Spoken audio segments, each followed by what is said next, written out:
icumbi ry'igihe gito kwituramo n'ukweza buri segonda ikaze mu ndirimbo y'umunsi mugenzi wanjye ajya witwara neza twese turacumbitse muri iyi si turi abagenzi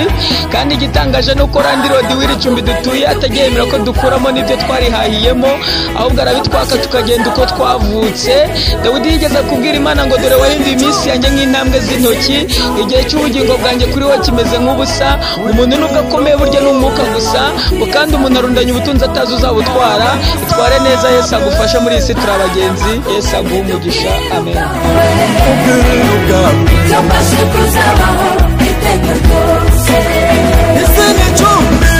Ese ni icumbi ry'igihe gito